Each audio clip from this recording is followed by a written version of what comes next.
समय मैनपुरी के लगातार आपको जनता की समस्याओं से रूबरू करा रहे हैं, जनता की समस्या जानने की कोशिश कर रहे हैं। और ऐसे में हमारे साथ समाजवादी पार्टी के एक नेता हैं जो कि बीएसपी से भी ताल्लुक़ रखते हैं और बीएसपी के कैंडिडेट भी रहे। इनसे इनका परिचय जानेंगे और तमाम सारी चीज़ें जो हैं मैनपुरी की जो उठापटक राजनीति में चल रही है उन सब तमाम मुद्दों पर जो है चर्चा करेंगे। सर बहुत बहुत स्वागत है।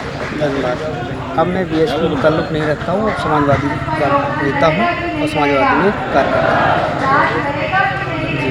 तमाम सारे मुद्दे जो हैं, अब चूँकि आप समाजवादी पार्टी से जुड़ चुके हैं, समाजवादी पार्टी ने अपना मैनिफेस्टो भी जारी कर दिया है, तैयारियां भी काफ़ी ज़ोरों शोरों से चल रही हैं, लेकिन जो आपके विपक्ष में पार्टी है काफ़ी अपने आप को एक मजबूत संगठन है, कॉम्पिटिटिव के रूप में कैसे देखते हैं आप?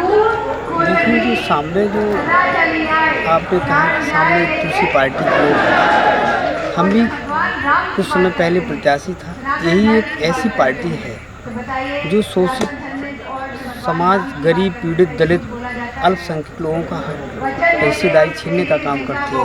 जैसे मैं भी एक बैकवर्ड से आता हूँ, साख समाज से आता हूँ। मैनपुर में साख समाज का वोटर दूसरे नंबर पाता है। तो हम देखिए, परम पूजनीय बाबा साहब का संविधान ने कहता है सब ये लोकतंत्र है, सबको हक और अधिकार है। तो हमने भी अपने हक और हिस्सा अधिकार की लड़ाई को लड़ने के लिए हमने भी किसी पार्टी बसपा से टिकट लिया। ये भारतीय जनता पार्टी के लोगों ने हमारे टिकट को काटने का भी काम किया। जो हमें हक और हिस्सेदारी की लड़ाई लड़ रहे थे उसको भी हमारी रोका। इसलिए मैं अब समाजवादी पार्टी बीएसपी के कैंडिडेट थे, काटना चाहूँगी आपको। बीएसपी के कैंडिडेट थे, आपने आरोप भाजपा पे लगाया है कि भाजपा ने जो है आपका टिकट कटवाने का काम किया या काटने का काम किया। क्या कनेक्शन है इसका और किस तरीके से, मतलब ये आरोप क्यों लगाया आपने? आरोप इसलिए लगाया क्योंकि जो हमारी टिकट थी, हमें नामांकन करना था 12 तारीख से स्टार्ट हुआ जो मैनपुरी में, तो 12 को ना करके 13, 14, 15 का टिकट 16 को किया करना चाह रहा था। तो जो क्योंकि भारतीय जनता पार्टी के कैंडिडेट जानते थे कि हम तीसरे नंबर पर हैं, तो उन्होंने कहा कि उनके हिसाब से जो भारतीय जनता पार्टी ने जो हमारे साथ छल छलाप किया है, तो हम कहीं न कहीं दोषी भारतीय जनता पार्टी में। अच्छा, चूँकि आप बीएसपी से प्रत्याशी भी थे, समस्याओं को भली भांति जानते होंगे कि मैनपुरी की समस्याएं क्या है, मैनपुरी की जनता किन मुद्दों पर वोट करने वाली है। जनसंपर्क भी आपने किया होगा, क्या कुछ मुद्दे निकल के आए जब आप जनसभाएँ कर रहे थे? देखिए, जनता बहुत पीड़ित है।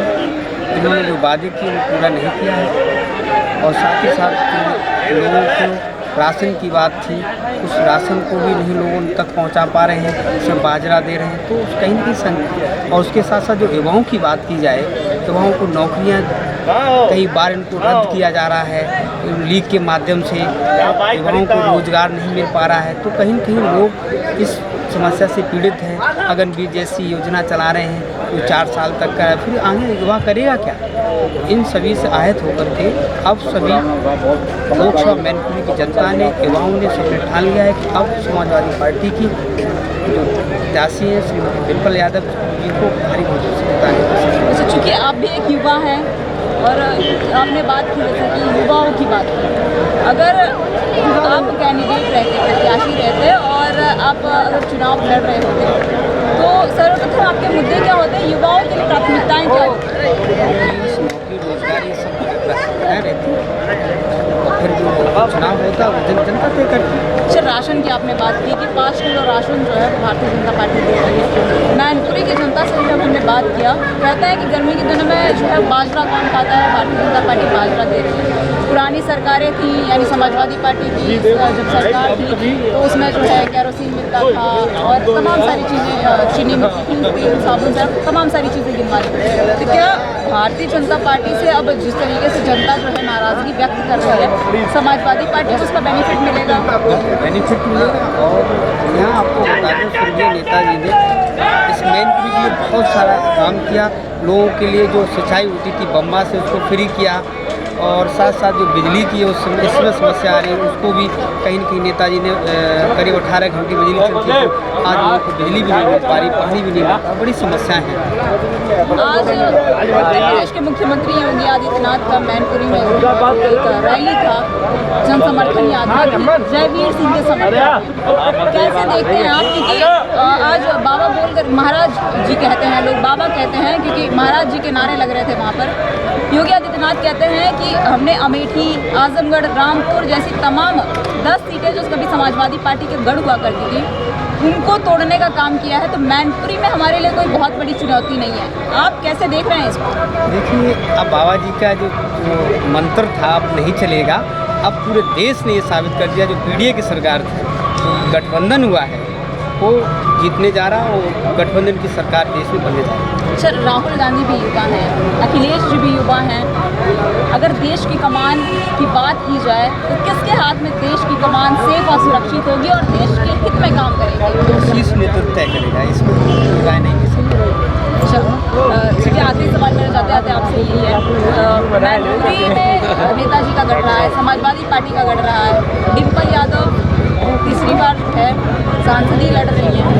खैर, नेताजी के निधन के बाद सांसद चुनी गई यहाँ से डिम्पल यादव, इससे पहले जो है वो मुलायम सिंह यादव थे।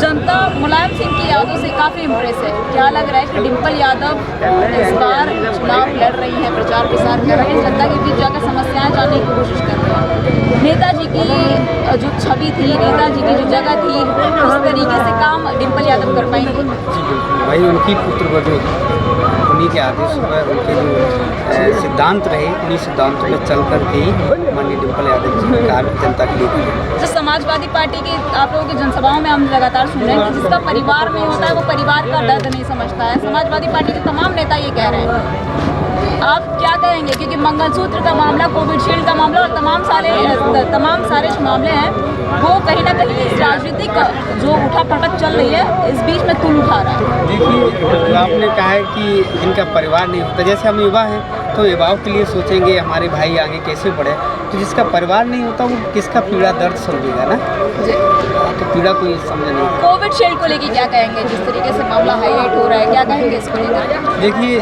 माननीय समाजवादी पार्टी के राष्ट्रीय अध्यक्ष ने जो कोविड का जो वैक्सीन था वो नहीं लगवाया, मैंने भी नहीं लगवाया, तो कहीं न कहीं जो हो रहा है जनता तो लगवाई है, जनता लगवाई है, उसका जो रिएक्शन है, क्योंकि मैं भी एक पेशेंट डॉक्टर हूँ, तो रिएक्शन है वो सामने आ रहा है, तो जनता सब चीज़ समझ चुकी है, इसलिए देश में पीडीए की सरकार जो बनने जा रही है। क्योंकि आपने कहा कि आप डॉक्टर हैं, तो आप जब आपके पेशेंट्स आपसे समस्याएं लेकर आते होंगे या जब कोविड की वैक्सीन लगवा रहे थे तो आपने मना नहीं किया, आपने नहीं किया कि नहीं फर्स्ट वैक्सीन को मत लगवाओ, ये गलत है, इसका साइड इफेक्ट आपको देखने मिलेगा, जो आप देखने को मिला है ब्रेन स्ट्रोक और तमाम चीज़ें देख सुनने को आ रही उसमें सरकार ने ये कह दिया कि आप अपनी बीवी से नहीं मिल सकते और कोविड हो जाए, ऐसी समस्याएं थी, ये शासन प्रशासन का भी आदेश था, है ना। तो कहीं न कहीं मैंने एक बात कहा, ये जो वादे झूठे कर रहे हैं, तो वादा भी किया, वो भी झूठा साबित हो गया, कोविड वाला भी। जो भी है ये सरकार झूठ के वादे करके जनता के साथ छल छलाव कर रही है, युवाओं के साथ कर रही है, नौजवान साथियों के साथ कर रही है, गरीबों के साथ कर रही है, किसानों के साथ कर रही है। जाता है कि देश की जनता और युवाओं को क्या संदेश देना चाहेंगे? मैं युवाओं को बस यही संदेश देना चाहूँगा, जो पीडीए की सरकार, जो गठबंधन की सरकार जो बनने चाह रही है, उसका सभी लोग समर्थन करें और देश में पीडीए की सरकार को लाएं, जिससे गरीब, मजदूर, किसान, नौजवानों को उनके हक और हिस्सेदारी मिल सके। बहुत